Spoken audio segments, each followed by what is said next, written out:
안녕하세요. 힐링 재테크의 메리테라입니다. 이번 시간에는 처음 도전하는 부동산 투자가 걱정이신 분들을 위한 내용과 갱신청구권 사용하시는 세입자 관리에 있어서 좀 두려운 마음이 든다 하시는 분들을 위한 내용을 준비해 봤습니다. 최근 부동산 시장의 특성이 이제 초보 투자자분들이 많이 입성을 하는 분위기예요. 그래서 그러다 보니까 처음 투자를 시작하시는 분들이 많으신데 그거와 관련해서 이야기를 한번 나눠보도록 하겠습니다. 본격적인 내용에 앞서 공지 하나 드리자면 현재 메디테라의 투자지역 분석반 6기를 모집하고 있어요. 그래서 대선 전후로 지금 투자를 생각하시는 분들, 그리고 내가 지금 수도권을 봐야 될지 지방을 봐야 될지, 그리고 수도권 안에서도 어떤 테마를 봐야 되고 어떤 애들을 봐야 될지, 그리고 지방에서는 소액 투자를 한다고 하면 어떤 지역을 봐야 되고 어떤 테마로 가야 될지 전략도 모르고 지역도 모르겠다 하시는 분들은 아마 들어보시면 많은 도움을 받을 수 있지 않을까 싶습니다. 메디테라님, 법인 관련 답변 너무 감사하다고, 새로운 세계를 또 한번 열려고 하니 두렵기도 하지만 저와 수강생반의 열정적인 수강생들도 계시고 한 발 한 발 해보겠다고. 네네, 요새 다들 법인 많이 하시니까 거기 안에서도 법인 조언 많이 해주시죠. 그래서 한 발 한 발 천천히 하나씩 준비해 가는 게 맞는 것 같아요. 내가 가보지 않은 길은 두려울 수밖에 없고 정말 머뭇거리게 될 수밖에 없는 것 같아요. 심지어 저는 새로운 음식 먹는 것도 되게 주저하는 편이에요.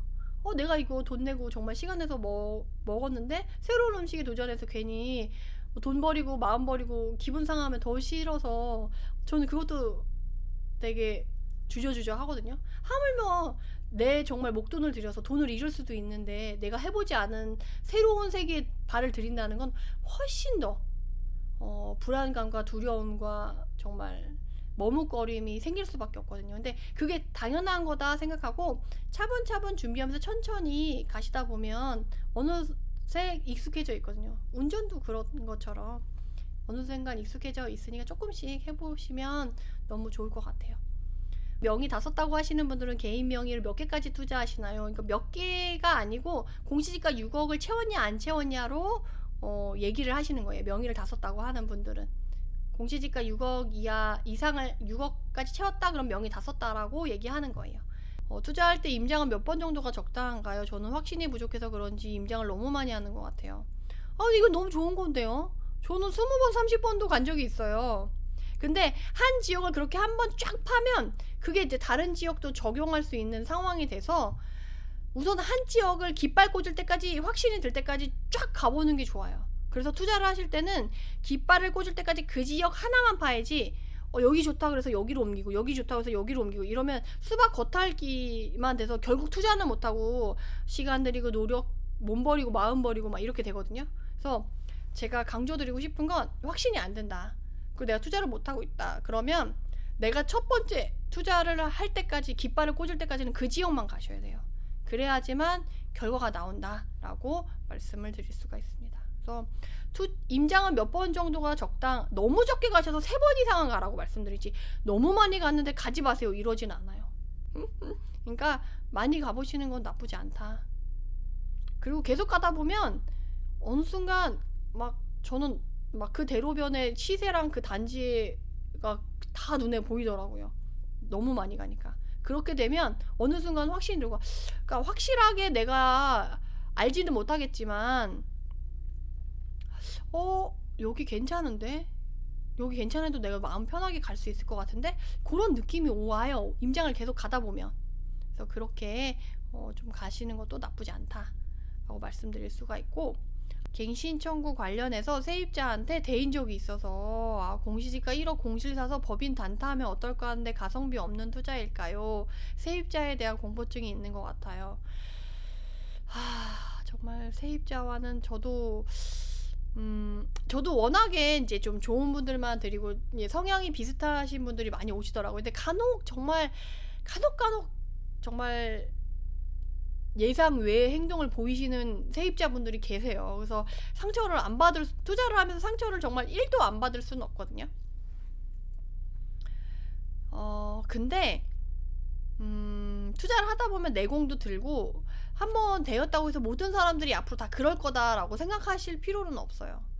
그래서 솔직하게 말씀드리면 법인 단타를 할 때 한 6개월 정도 할 거면 뭐 공실로 해가지고 그렇게 하는 것도 나쁘지 않아요. 돈이 자본이 있으신다고 한다면. 근데 법인으로 투자를 할 때 1년, 2년 이상 가져갈 거다. 근데 요새 갱신 청구권이 있어서 솔직히 2년 만에 팔려고 할 때도 세입자가 안 나가서 문제가 생길, 그러니까 세입자를 바로 내보낼 수가 없어서 문제가 되니까 사실 지금 저는 법인 투자를 하면서도 그렇게 완전 단타를 치는 형은 아니거든요. 전 법인 투자할 때도 2년, 1년도 잘 안 해요. 거의 2년 정도 바라보고 투자를 하고 그냥 새낀 상태에서도 팔 수 있는 그런 걸 하거든요. 그래서 그렇게 어떻게 하냐면 법인 투자로 단타 할 거고 세입자를 안 내보내도 팔 수 있는 투자자들의 거래가 활발한 지역 위주로만 한다고 한다면 전세 낀 상태에서도 매도가 돼요. 그리고 대신에 이제 갭이 많이 벌어지면 안 팔리겠죠.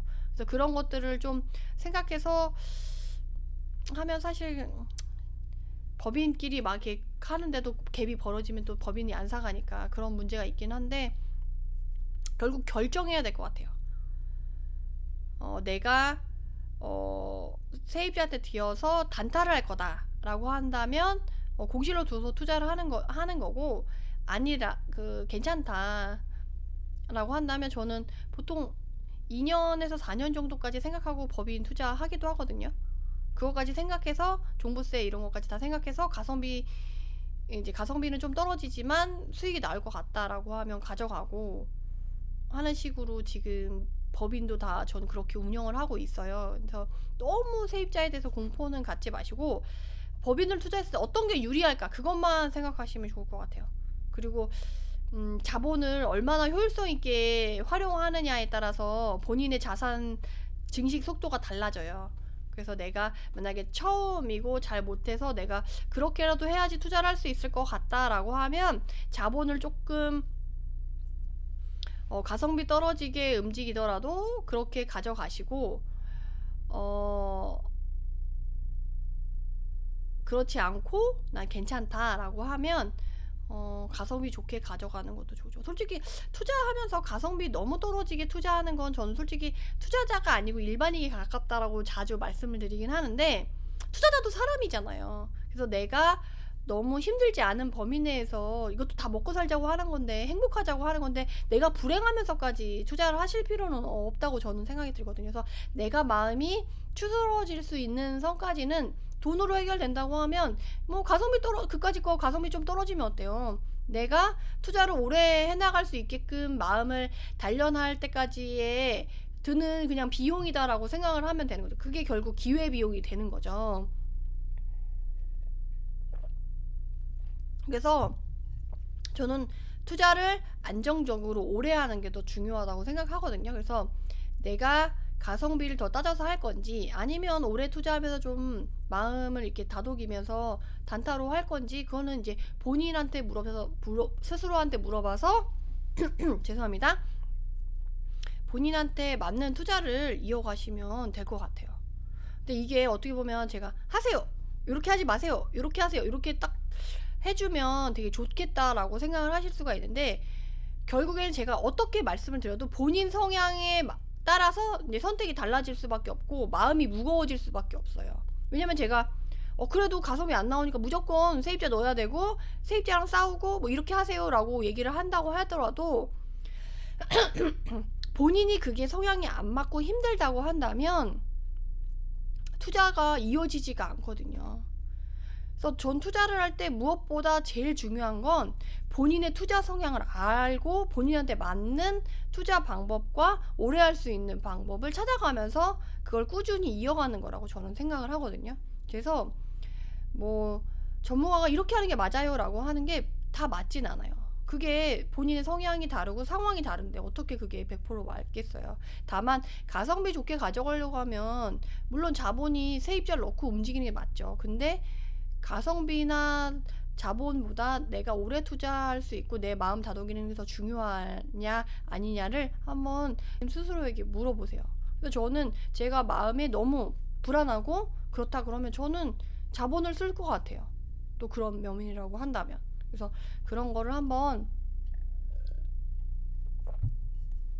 잘 생각해 보시면 좋지 않을까 싶습니다. 그래서 사실 저는 세입자한테 물론 대부분의 세입자분들이 되게 좋으셨어요. 저는 또 세입자분들이 막 뭐 고쳐달라고 하면 즉각 잘 하고, 제가 이제 현장 노하우반에서도 말씀을 드렸던 게, 고객님, 사랑합니다 고객님, 이런 마음으로 저는 세입자분들을 대하기 때문에 크게 문제 생길 일이 없는데, 약속을 해놓고, 말을 해놓고 안 지키거나 정말 갑자기 도의에 어긋나는 행동을 하시는 분들이 없을 수가 없어요. 너무 다양한 사람들이 있기 때문에. 그래서 저 같은 경우는 만기가 다가와서 새로운 세입자를 구해야지만 돈을 드릴 수 있으니까 새로운 집을 구하면 안 된다라고 얘기해서 오케이를 했는데, 나중에 만기가 가까워서 집이 안 나올 것 같으니까 그냥 덜컥 내가 다른 집을 계약했어요 하면서 저한테 막 내용 증명 보내시는 분도 계셨고, 지금 막 갱신 청구권이 쓸 수 있는 게 세입자분들이 하나의 무기라고 생각해서 막 그런 얼토당토 않는 막 요구를 하시는 분들도 계시고, 오히려 좋게 솔직히 갱신 청구권 쓸 수 있는데 나 현 시세대로 줄 테니까 그냥 편안하게 만기가 돼도 좀 살게만 해주세요 라고 얘기하시는 분들도 많고, 정말 다양해요. 그래서 세입자분들에게 죄송해요. 너무 그렇게 공포를 갖진 않으셔도 되겠다라고 말씀드릴 수 있을 것 같아요. 세입자 때문에 상처받으셨던 것 같은데 힘내시고, 그리고 이제 세입자한테 어느 정도 좋게 하면 그분도 상식적이기 때문에 대부분 좋게 하세요. 정말 10명 중에 100명 중에 1명 정도가 정말 이상하게 비상식적으로 하시지, 모든 분들이 그렇진 않으니까 너무 걱정하지 않고 서로 사람 대 사람으로 잘하면 대부분 잘 하시더라고요. 그래서 힘내시고 이렇게 한번 본인의 성향을 물어보면서 투자를 잘 이어나가셨으면 좋겠습니다. 그럼 영상이 도움이 되셨다면 구독, 좋아요로 응원 부탁드립니다. 감사합니다.